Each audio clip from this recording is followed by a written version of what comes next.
If you think of Spain, you probably think of a European country which has its arm around Portugal, where they eat tapas and paella. However, what if I told you that Spain is also an African country? In fact, it's the smallest country in Africa. And no, I'm not talking about the Canary Islands. Learn more about Ceuta and Melilla, the African parts of Spain, on this episode of Everything Everywhere Daily.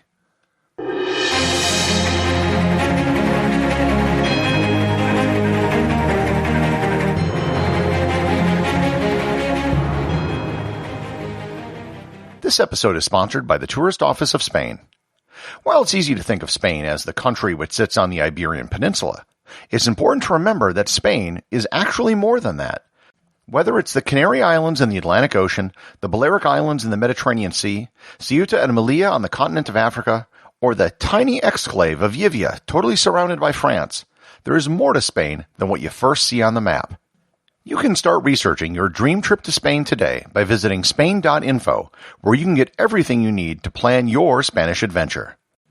Once again, that's Spain.info.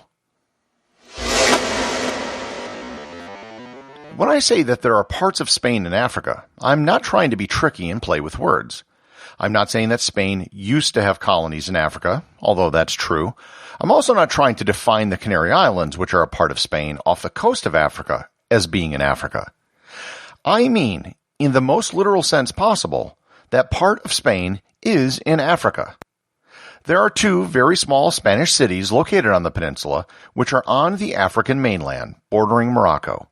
The cities are Ceuta and Melilla, and their very existence, as you probably would expect, are due to historical quirks and happenstance. Due to geography, Spain has always had a close relationship with Africa. Phoenicians based in Carthage, in what is today Tunisia, established settlements on the Spanish coast. The Roman province of Hispania was part of a greater empire that included all of North Africa, which bordered the Mediterranean. After the Roman Empire fell, Islamic Moors from North Africa conquered and controlled Spain for over 700 years. So there's always been a back and forth between North Africa and the Iberian Peninsula. Ceuta and Melilla, both Spanish territories in Africa, have different yet similar histories despite being about 130 miles apart from each other. Ceuta is located directly across the sea from Gibraltar.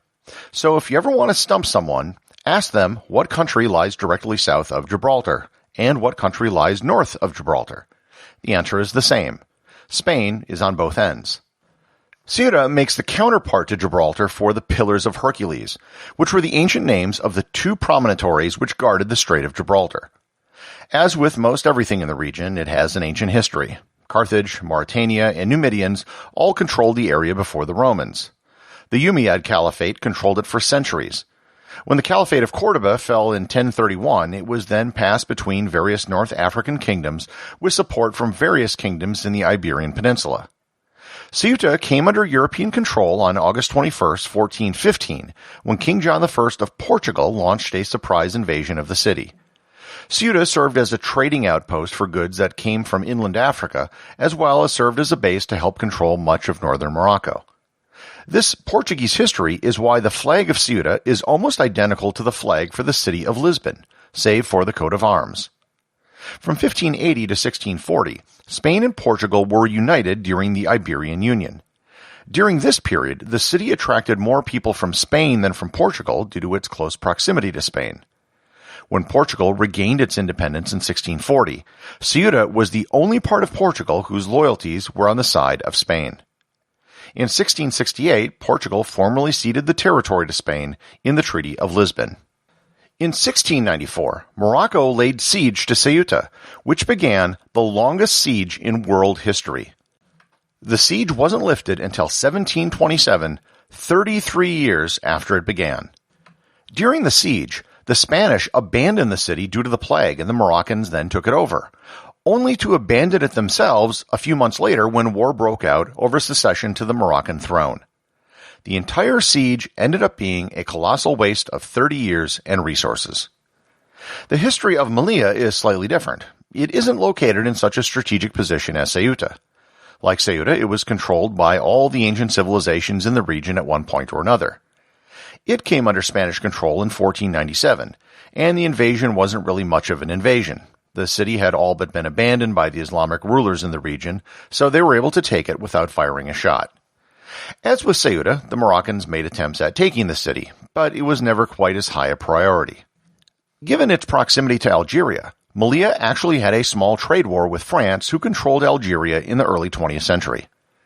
Today, both cities are fully integrated parts of Spain, even though they are not on the Iberian Peninsula.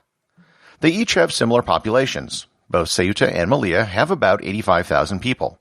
Both of the cities have very diverse populations, with a mix of Spanish and Arabic peoples. And both cities have mixed Christian and Muslim populations. They both are the only places in Spain where the Islamic holiday of Eid is an official holiday. While both cities are part of the European Union, each has a unique status. Spain is part of the Schengen zone, so you don't need any sort of special visa to enter either city. However, given the fact that they are the only parts of the EU that border a non-European country, they do check passports when going back to continental Europe. This actually affected me when I visited Ceuta several years ago. I did a day trip to the town of Tetuan in Morocco. When I crossed back into Ceuta, they just waved me in without stamping my passport. The next day, when I boarded the ferry, they wouldn't let me on board because I didn't have an entry stamp after getting an exit stamp to go to Morocco.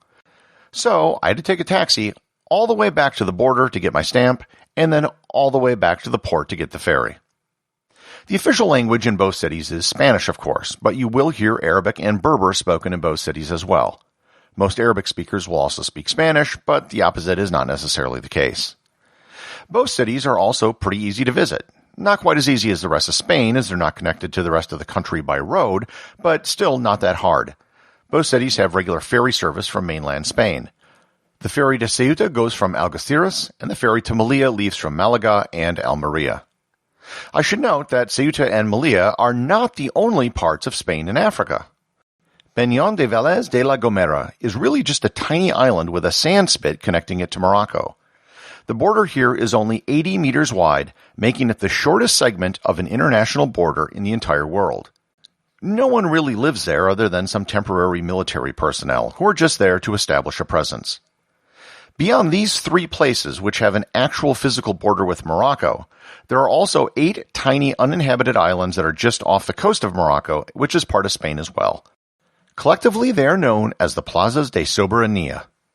So, to summarize, yeah, Spain does have a very small part of Africa. The total area of everything Spain has on the African continent is 11 square miles, out of a total of about 11 million square miles for the entire continent. At 1/1,000,000th the total area, that would actually make Spain the smallest country in Africa. The associate producer of Everything Everywhere Daily is Thor Thompson. If you'd like to support the show, please donate over at patreon.com. There is content only available to supporters, merchandise, and even opportunities for a show producer credit. If you know someone you think would enjoy the show, please share it with them. Also remember, if you leave a 5-star review, I'll read your review on the show.